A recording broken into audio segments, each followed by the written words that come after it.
So the Taliban has the best performing currency. Strange indeed, but that's the world of politics for you. Surprises are always around the corner.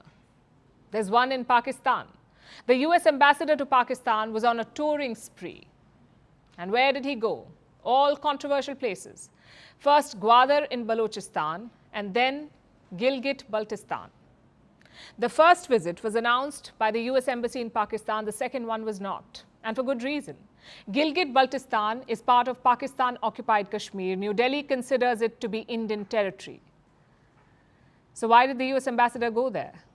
We'll get to it. But first, let's deal with the ambassador's first trip, Gwadar in Balochistan.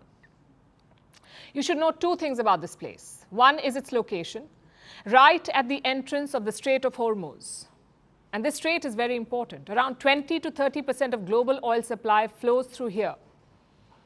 So Gwadar is strategically located. That's point number one. And two, it is China's fiefdom.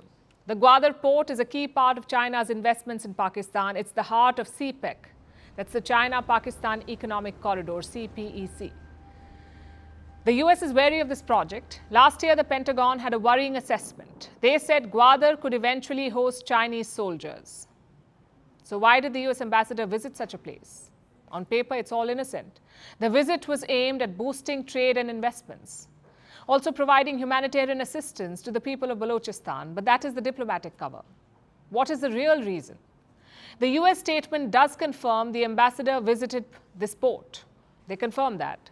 He also spoke to port authorities and local leaders. Maybe it was about confidence building. After all, the US is Pakistan's largest trading partner. Around 20% of their exports go to the US. The same US suspects Chinese military activities in Gwadar. So what does Pakistan do? Give the ambassador a tour. He also had a meeting at Pakistan's Naval West Command. Not very humanitarian, is it? My point is, this visit holds a lot of significance. It's a political and strategic message to Pakistan, a message that America is still in the game. But what's in it for Pakistan? Maybe a bargaining chip? Reports say China is playing hardball with them, as China does.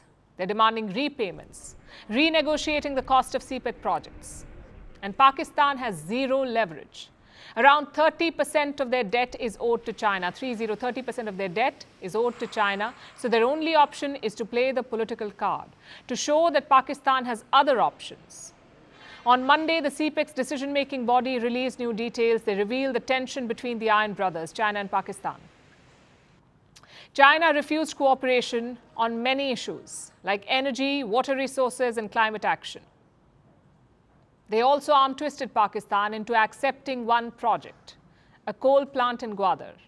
Islamabad wanted it elsewhere, but China was defiant, and in the end, they had their way, the Chinese. In simple words, China's help comes with tough conditions. So Pakistan needs options, which brings us to the US ambassador's second trip, Gilgit-Baltistan in Pakistan-occupied Kashmir. This time, the option is not for Pakistan, it's for the US. The embassy did not announce this visit. It was only revealed in a statement by the Deputy Speaker of the Gilgit Assembly. So clearly they wanted to hide it. The Americans wanted to hide it. Why would an American diplomat visit territory claimed by India, by a strategic partner? The US ambassador to India was asked this question. This was his response. It's not my place to react to the United States ambassador in Pakistan, but I know he's been before, and we've had obviously part of our delegation in Jammu Kashmir during the G20 as well. We'll stay engaged, but this is an issue we very religiously know that has to be something that is resolved between India and Pakistan, not by any third party, including the United States. It can only be a message to India, a sort of reminder of America's long history with Pakistan. The relation has suffered recently. Imran Khan accused the US of plotting to remove him from office. But the new government in Pakistan is in repair mode. They need American help with IMF bailouts. They also need American military assistance. You see, most of Pakistan's arsenal is US equipment. They will need repairs and upgrades. But how should India see this visit to Gilgit-Baltistan? Well, the government has not reacted yet. And honestly, this is the reality of America's partnership.